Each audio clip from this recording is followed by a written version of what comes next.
Hi, everyone. Lindsay from Open Lines Marketing. Today, I'm going to do a little mashup. One of my favorite things to talk about is nonprofit marketing myths.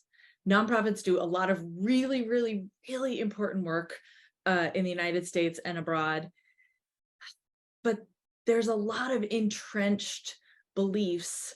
The ones that concern me are the ones about marketing that in my experience can really sort of limit what's available to them. And so for the next couple of videos, I want to talk about like nonprofit marketing myths and my social media rant all at the same time. So here it is. Ready? Nonprofit marketing myth. You have to be on Facebook. It's just not true. It's just not true. And let me tell you, when I see this myth in action, what usually is happening is the executive director is maybe doesn't have marketing strategy experience. They might have a lot of marketing experience, definitely a lot of communications experience. You don't get to that role without a lot of expertise in those areas. But specifically when it comes to strategy, they're practicing basically what I call random acts of marketing, right? They're doing this thing when other people, they see what other people are doing, and so they do it too. And so I have a lot of clients that have related this idea that like, we have to do Facebook because the ED says we do. And the ED says we do because they think they're doing the best thing for the organization, but they're not thinking strategically about allocation of resources and the results that they're getting from the work that they're putting in. You know what I'm going to say. You already know what I'm going to say.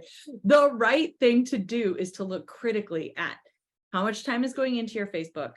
What is it? What is happening with that time? What are you getting for your organization as a result of that investment? And third of all, like, what's happening? What are you getting? But also, like, what are you communicating with those results? So here's what I mean.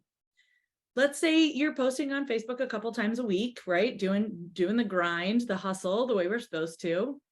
And you've got, a good sized audience, but because of organic engagement being low and all these other reasons, there's not a lot of action on those posts, right? You get a couple of likes, maybe a comment from like a super fan, but like really low engagement, right? So you're continuing to put content out into the world. Nobody is coming to you to engage with that content. So here's what I'm talking about when I see the impact.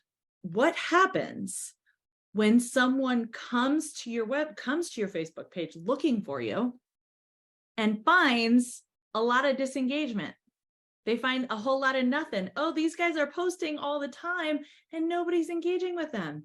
What are you communicating then, right? That your people aren't engaged. That's a terrible signal to send. That's awful. It doesn't have to be that way. What would happen instead if your Facebook page was on ice, as I like to call it, or turned into a social media landing page, right? A message there to greet the visitors, to answer their initial questions, to redirect them to a channel where they can engage with you in a more appropriate way, or like in an easier for your organization way.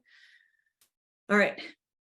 So you've heard me. Now, it's true for nonprofits as much as consultants, as much as entrepreneurs, as much as small businesses. You do not have to be on Facebook. That is a nonprofit marketing myth. Please go look up my social media solution.